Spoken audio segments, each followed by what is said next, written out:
वल्लैल में है जुल्फ़ मोहम्मद का तरन्नुम, वल्लैल में है जुल्फ़ मोहम्मद का तरन्नुम, वश्शम्स में रुख़सार ये अहमद का तरन्नुम, वश्शम्स में है रुख़सार ये अहमद का तरन्नुम, वल फज्र में है सुबह रिसालत की बिशारत, वल फज्र में है सुबह रिसालत की बिशारत, वल अस्र में है दूर नबूवत की बिशारत, वल अस्र में है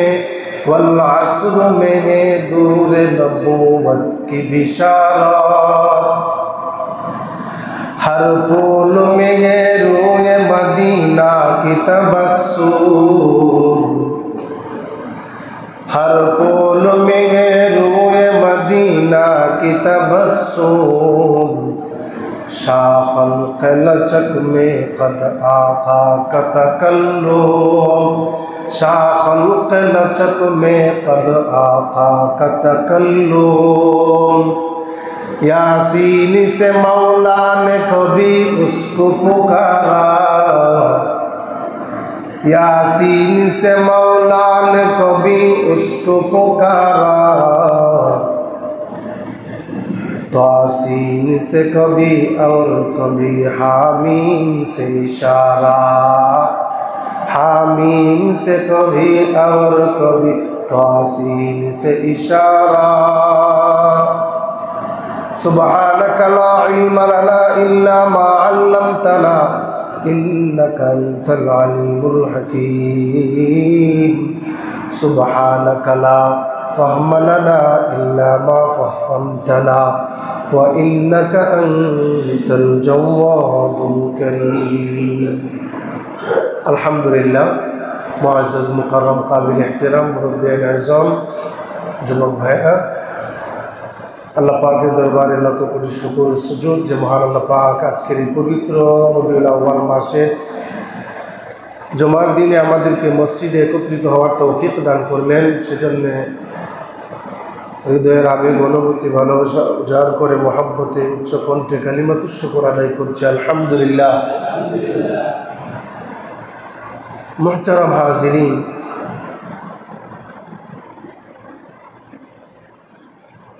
আমরা শ্রেষ্ঠ নবীর শ্রেষ্ঠ উম্মত, আলহামদুলিল্লাহ বলেন আলহামদুলিল্লাহ।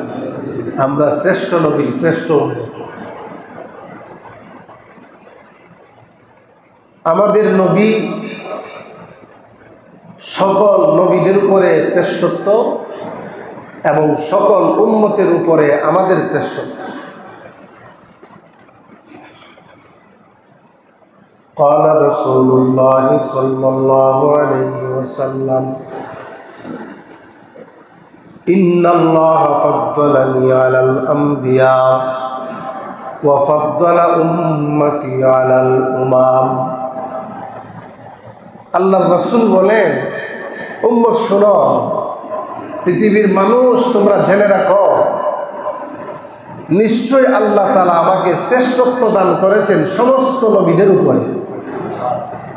ওয়াফাদ্দালা উম্মতি আলাল উমাম, এবং আমার উম্মতকেও শ্রেষ্ঠত্ব আল্লাহ দান করেছেন সমস্ত উম্মতের উপর। সুবহানাল্লাহ কোন। আচ্ছা, আমাদের সমস্ত নবীদের উম্মতের উপরে শ্রেষ্ঠত্ব, এর জন্য কি আল্লাহর কাছে আমরা কোন দরখাস্ত করছি? কথা কয় না। আল্লাহর কাছে কোনো আবেদন পেশ করছি, আল্লাহ আমরা শ্রেষ্ঠত্ব দেন? আমরা কোনোদিন আবেদন করি নাই, আল্লাহর কাছে সওয়াল করি নাই, আল্লাহ আমরা সমস্ত নবীর উম্মতের উপরে শ্রেষ্ঠত্ব দান করেন। বিনা দরখাস্তে, বিনা সওয়ালে, বিনা চাওয়ায় আল্লাহ তাআলা আমাদেরকে সমস্ত নবীদের উম্মতের উপরে শ্রেষ্ঠত্ব দান করেছেন। এটা কিসের বরকতে? আমাদের নবীর বরকতে। বলেন না কিসের বরকতে? আমাদের নবীর বরকতে। তাহলে যেই নবীর উসিলায়, যেই নবীর উম্মত হওয়ার জন্য আল্লাহ তাআলা সমস্ত নবীর উম্মতের উপরে শ্রেষ্ঠত্ব দান করেছেন, সেই নবীর জীবনী, সেই নবীর ইতিহাস, সেই নবী সম্পর্কে জানা আমাদের দরকার আছে না নাই? নবীর জীবন, নবীর আখলাক অবশ্যই দরকার আছে। নবীর জীবনের শুরু থেকে শেষ পর্যন্ত যা কিছু আছে সব কিছুর মধ্যে ইবাদত। নবীর জীবনের যে অংশ আপনি আলোচনা করবেন, আল্লাহ পাক আপনাকে নফল ইবাদতের সওয়াব দান করবেন। সুবহানাল্লাহ। নবীর জন্মের সময় কি হয়েছে এই সংক্রান্ত বিষয় যদি আপনি আলোচনা করেন, আল্লাহ পাক নফল বন্দিগির সওয়াব দান করবেন। নবী কিভাবে ঘুমিয়েছেন এই সম্পর্কে যদি আমরা আলোচনা করি, তার মধ্যে নফল ইবাদতের সওয়াব আছে। নবী কিভাবে খাওয়া দাওয়া করেছেন এই আলোচনা করলেও সওয়াব আছে। নবী কিভাবে পেশাব করেছেন, নবীর প্রস্রাব কেমন ছিল এই আলোচনা করলেও সওয়াব আছে। নবীর পায়খানা কেমন ছিল এই আলোচনা করলেও সওয়াব আছে। মোট কথা নবীর গোটা জিন্দেগি যে কোনো একটা বিষয়, যে কোনো একটা আলোচনা আপনি যখন করবেন, আল্লাহ পাক আপনার আমলনামার মধ্যে নফল ইবাদতের সওয়াব দান করবেন। সুবহানাল্লাহ। এমন নবী আমরা পেয়েছি। মুহতারাম হাজিরিন, আমার নবী বরকতের নবী। উনি জন্মের আগেই বরকত। আমেনা বলেন, আমার পুত্র, আমার ছেলে মুহাম্মদ দুনিয়াতে আসার আগেই আমি বরকত দেখতে পেয়েছি।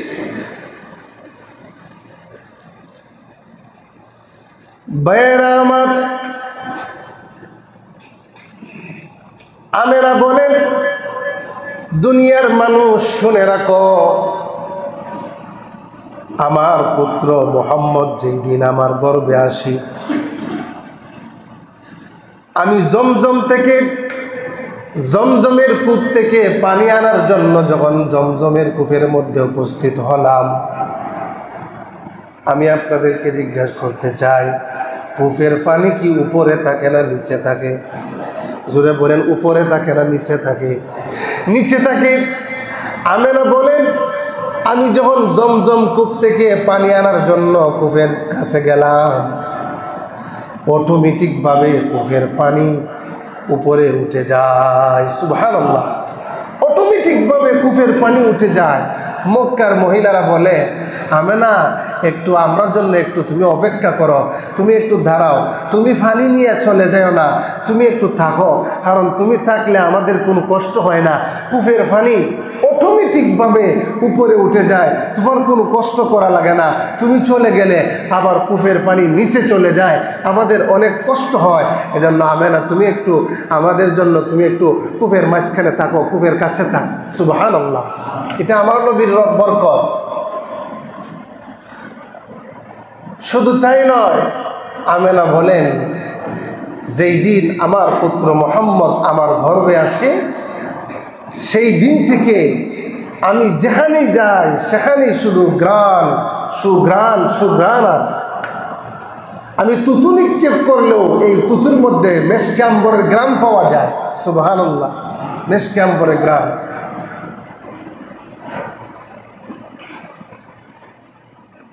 ভাইয়েরা আমার,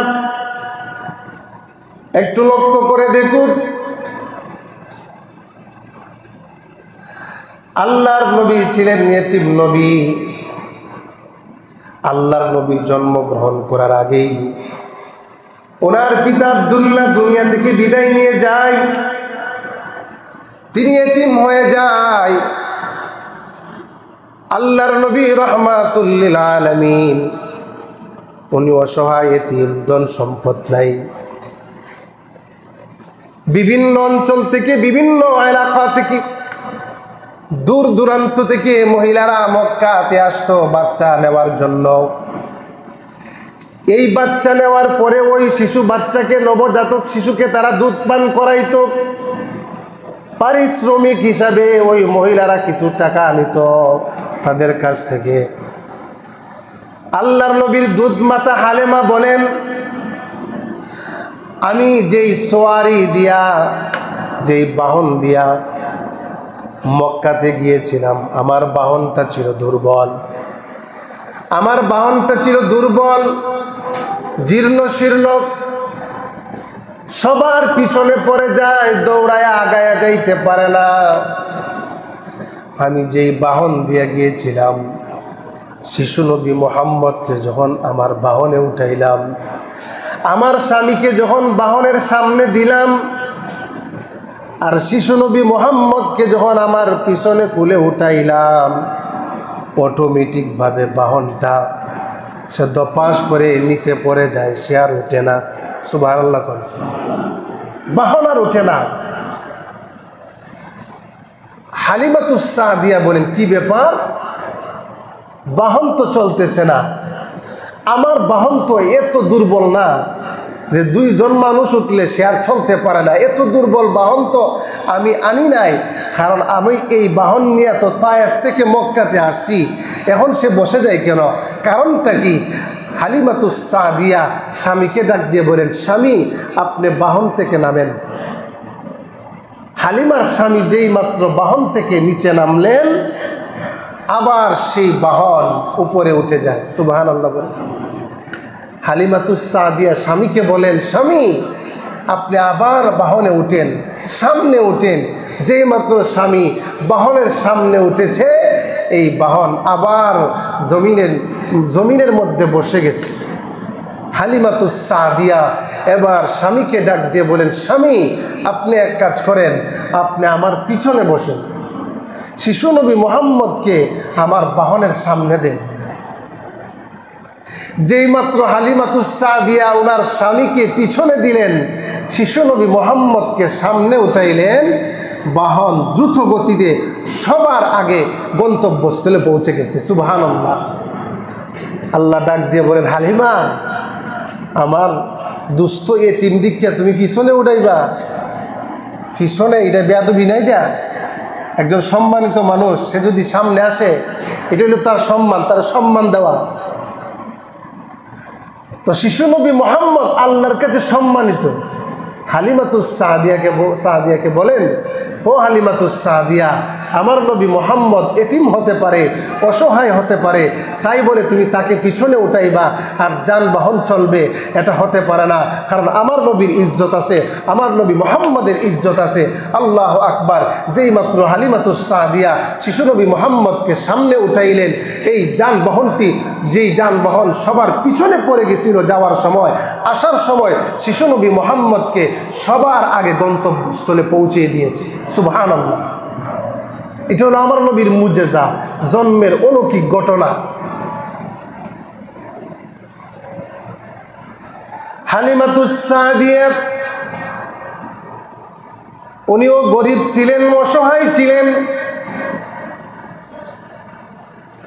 মক্কাতে যাওয়ার পরে ধনাঢ্যবান কোনো শিশু হালিমাতুস সাদিয়ার হাতে তুলে দেয় না, কারণ হালিমাতুস সাদিয়া অসহায়, গরিব, ধনী মানুষের বাচ্চা হালিমারে দেয় না।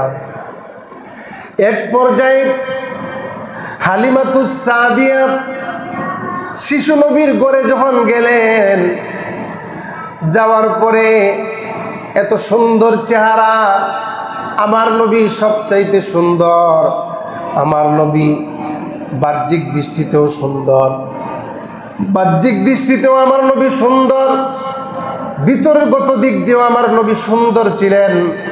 সমস্ত সৃষ্টি জগতের উপরে আমার নবীর সৌন্দর্য সবচাইতে বেশি। আল্লাহর নবীর সাহাবী কবি হাসান বিন সাবিত তার কবিতার মধ্যে বলেন, ওয়া আহসানু মিনকা লাম তারা কাত্তু আইনি ওয়া আজমালু মিনকা লাম তালিদিন নিসা খুলিকতা মুবাররাম মিন কুল্লি আইবি কাআন্নাকা ক্বাদ খুলিকতা কামা তাশা।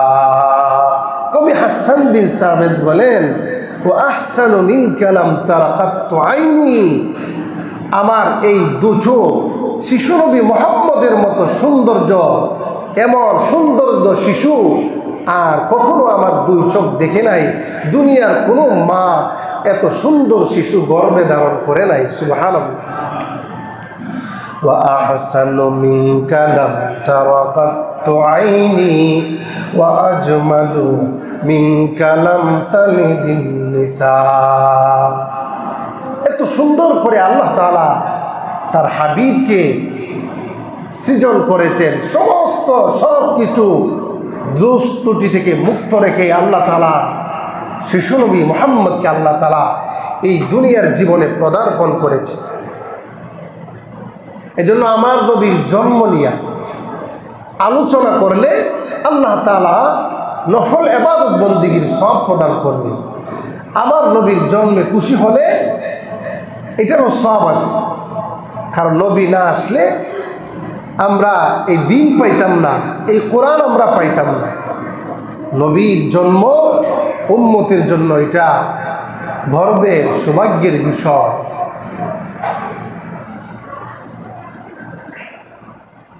আল্লাহর নবী রাহমাতুল লিল আলামিন যখন মা মেনার গর্ভে আসেন, ভূমিষ্ঠের সময় যখন আসে, আমেনার দাসী ছিল, দাসীর নাম ছিল সুয়াইবা। এই সুয়াইবা উনি ছিলেন আবু লাহাবের দাসী সুয়াইবা। আর আরেকজন দাসী ছিল উম্মে আইমান। নবীজির ঘরে থাকতেন, নবীজির খেদমত করতেন উম্মে আইমান। অনেক লম্বা ঘটনা আছে উম্মে আইমানের ব্যাপারে। আল্লাহর রাসূলের মা আমেনা বলেন যে আমার সন্তান ভূমিষ্ঠের সময় যখন আসে, তখন সুয়াইবা আর উম্মে আইমান আমার পাশে বসা। তো সুয়াইবা ডাক দিয়ে বলতেছে, ম্যাডাম আপনার কি কোনো খেদমত করতে হবে নাকি? আপনার কোনো কষ্ট হচ্ছে নাকি? মা আমেনা ডেকে বলেন, ও উম্মে আইমান, সুয়াইবা, আমার কোনো কষ্ট হচ্ছে না। দুনিয়াতে মহিলারা যখন বাচ্চা ফেডের ভিতরে আসে তখন বমি বমি ভাব হয়, ভালো খাবার খাইতে পারে না, মজার মজার খাবার কিন্তু খেতে পারে না। আল্লাহ রাসূলের মা আমেনা বলেন, আমার নবী, আমার পুত্র মুহাম্মদ যখন আমার গর্ভে আসে, আমার এই রকম কোনো কষ্ট অনুভব হয় নাই। সুবহানাল্লাহ গণ, এইরকম কোনো কষ্ট আমার হয় নাই, আমার কোনো বমি হয় নাই। আমেনাকে স্বপ্নে দেখানো হলো, আমেনা তোমার গর্ভে যেই সন্তান আসছে, এই সন্তানের খবর তুমি দুনিয়ার কাউকে বলবা না, কারণ এই শিশু নবী মুহাম্মদের সৃষ্টির ভিতরে গোটা সৃষ্টির রহস্য লুকায়িত আছে। মক্কার বেঈমান কাফেররা যদি জানতে পারে, তোমাকেও হত্যা করবে, সাথে তোমার সন্তান কেউ হত্যা করবে।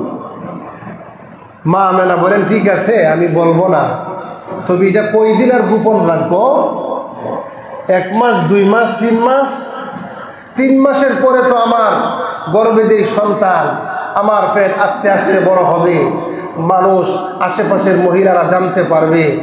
আমেনাকে স্বপ্নে বলা হলো, আদেশ করা হলো, আমেনা এই চিন্তা তোমাকে করতে হবে না, 1 মাস নয়, 2 মাস নয়, 8 মাস নয়, ভূমিষ্ঠ হওয়ার আগ পর্যন্ত আমেনা তোমার পেট বড় হবে না। সুবহানাল্লাহ।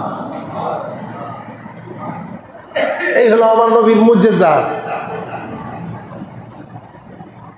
তো উম্মে আইমান ডাক দিয়ে বলে, ম্যাডাম আমরা কি খেদমত করতে পারি? আমার কোনো খেদমত করতে হবে না, আমার কোনো কষ্ট হচ্ছে না। যেই দিন আল্লাহর রাসূল ভূমিষ্ঠ হবেন, ওই দিন আমেনা দেখতে পেলেন যে ঘরের চতুর্দিকে পূর্বের যুগের যেই সমস্ত রমণীরা ছিল, নবীদের স্ত্রীগণ ছিল, তারা ঘরের কোণার মধ্যে হাজির হয়ে গেছে। সুবহানাল্লাহ। আদম পত্নী মা হাওয়া আলাইহিস সালাম উনিও হাজির। ঈসা আলাইহিস সালামের মা মারিয়াম উনিও হাজির। বলা হলো আপনারা কেন আসছেন? আমরা আসছি মেডিকেল টিম। সুবহানাল্লাহ। ও বাচ্চা ডেলিভারির সময় মেডিকেল টিম আছে না খালাস করার জন্য, আমরা মেডিকেল টিম। আল্লাহ তাআলা আমাদেরকে কুদরতি মেডিকেল টিম বানায় পাঠাইছে। তোমার গর্বে কিছুক্ষণ পরেই এই আকাশ বাতাস মুখরিত করে আল্লাহর সৃষ্টির প্রধান আকর্ষণ শিশু নবী মুহাম্মদ তোমার গর্ভ থেকে ভূমিষ্ঠ হবে। তোমার গর্ভ খালাস করার জন্য আল্লাহ পাক আমি মরিয়ামকে পাঠাইছেন। আল্লাহ পাক আমি মা হাওয়া আলাইহিস সালাতু ওয়াস সালামকে পাঠাইছেন। সুবহানাল্লাহ। আমার নবীর মর্যাদা সবার উপরে শ্রেষ্ঠ। আমার নবীকে আল্লাহ পাক এমনি দুনিয়াতে পাঠান নাই, ওনাকে চায় আনতে হয়েছে, প্রস্তাব দিতে হয়েছে। বেটার অনেক সম্পদ আছে, অনেক সম্পদের মালিক। বেটার কোনো আর ছেলে নাই, একটা মাত্র মেয়ে, একটা মাত্র মেয়ে। আবার মেয়েটা আবার সুন্দরী, কোনো ছেলে নাই। তাহলে বেটার ভাবারটা কীরকম হইব? সম্পদের অভাব নাই, ছেলেও নাই, শুধু একটা মেয়ে, মেয়েটাও সুন্দরী। বেটার ভাবার তো অন্যরকম হইব। বেটার কাছে বিয়ার প্রস্তাব লয়ে এমনি যেতে পারবে? বেটার কাছে বিয়ার প্রস্তাব লয়ে যদি খালা যদি যায়, ছেলের খালু যদি যায় আর গিয়া বলে যে প্রস্তাব নিয়ে আসছি, বেটা ডাক দিয়ে কইব, বেটা ডাক দিয়ে কইব যে ছেলের বাপ কই, ছেলের বাপ রে লই আও, ছেলের বাপ রে লই আও। তো আল্লাহ রাসূলকে যখন আল্লাহ তাআলা দুনিয়াতে পাঠাইবেন, আগে প্রস্তাব দিতে হয়েছে। প্রস্তাব কে দিছে? আল্লাহ রাসূলের পিতা। আল্লাহ রাসূলের পিতা উনি আল্লাহর কাছে প্রস্তাব দিছে। সাইয়্যিদুনা ইব্রাহিম আলাইহিস সালাম আল্লাহর কাছে প্রস্তাব দিয়েছে, আল্লাহ বাইতুল্লাহ নির্মাণ করলাম, এই বাইতুল্লাহর একজন শিক্ষক আপনি পাঠান। প্রস্তাব দিয়েছে খলিলুল্লাহ, সাথে আমিন বলেছে জাবিহুল্লাহ। আল্লাহ বলেন যাও, তোমাদের প্রস্তাব আমি মঞ্জুর করলাম, আমিও এই দুনিয়াতে পাঠাইলাম হাবিবুল্লাহ। সুবহানাল্লাহ। প্রস্তাব দিচ্ছেন খলিলুল্লাহ, সাথে আমিন বলছেন জাবিহুল্লাহ। আল্লাহ পাক পাঠাইলেন হাবিবুল্লাহ, তিনি আল্লাহর বন্ধু। খালিলুল্লাহ আর হাবিবুল্লাহর মধ্যে রাত্র আর দিনের মতো বেশ কম আছে। খালিলুল্লাহ বলা হয় ইব্রাহিম আলাইহিস সালাম, আল্লাহর বন্ধু, আর হাবিবুল্লাহ বলা হয় আল্লাহ আমাদের নবীর বন্ধু। সুবহানাল্লাহ। অনেক বেশ কম খালিলুল্লাহ আর ইব্রাহিম হাবিবুল্লাহর মধ্যে। তো আল্লাহ পাক ইব্রাহিম আলাইহিস সালামের এই প্রস্তাবে মঞ্জুর করছেন। এখন আল্লাহ পাক তার হাবিবকে বলেন, হাবিব একটু থামেন, পরিবেশটা একটু গুছানো হোক, পরিবেশটা একটু এলোমেলো, আপনি একটু থামেন। এরা প্রস্তাব দিছে ঠিক আছে, এখনই আপনাকে পাঠাবো না। দেখবেন মাহফিলে যিনি প্রধান বক্তা, প্রধান বক্তার আগে একজন বিশেষ বক্তা আলোচনা করে। আর আমাদের ন্যাচারাল স্বভাব হইল প্রধান বক্তা না আইলে শ্রোতারা কিন্তু মানও বসতে চায় না, সবাই কিন্তু বসতে চায় না, এলোমেলো ভাব থাকে। তো প্রধান বক্তা যখন আসে তখন একটা এলান দেওয়া হয় যে প্রধান বক্তার আগমন, শুভেচ্ছার স্বাগত। তখন শ্রোতা যারা আছে, পাবলিক যারা আছে, যেই মাহফিলে যে এলোমেলো ভাব, হেরা কিন্তু সবাই মাঠের মধ্যে ময়দানে এসে বসে যায়, জড়ো হয়ে যায়। তো আল্লাহ পাক ইব্রাহিম আলাইহিস সালামের প্রস্তাবে রাজি হলেন, তিনি হাবিবুল্লাহ পাঠাবেন। কিন্তু আল্লাহ বলেন রাসূল আপনাকে আমি একটু পরে পাঠাবো। এলান হইল, এখন পরিবেশটা এলোমেলো, এলান দিতে হবে যে আমার হাবিব দুনিয়াতে যাবে, আমার কাছ থেকে আমার হাবিব দুনিয়াতে যাবে, একটু এলান দিতে হবে। আর এই এলানটা দেওয়ার দায়িত্ব আল্লাহ পাক সাধারণ একজন মানুষকে দিয়া করা নাই, বরং আল্লাহর নবীর আগে যেই নবী ছিলেন ঈসা রূহুল্লাহ, পয়গম্বর ঈসা আলাইহিস সালামের মাধ্যমে আল্লাহ তাআলা আমার নবীর আগমনের এলান দেওয়াইলেন। সুবহানাল্লাহ। আল্লাহ পাক সূরা সফের মধ্যে বলেন وَإِذْ قَالَ عِيسَى ابْنُ مَرْيَمَ يَا بَنِي إِسْرَائِيلَ إِنِّي رَسُولُ اللَّهِ إِلَيْكُمْ مُصَدِّقًا لِمَا بَيْنَ يَدَيَّ مِنَ التَّوْرَاةِ ومبشرا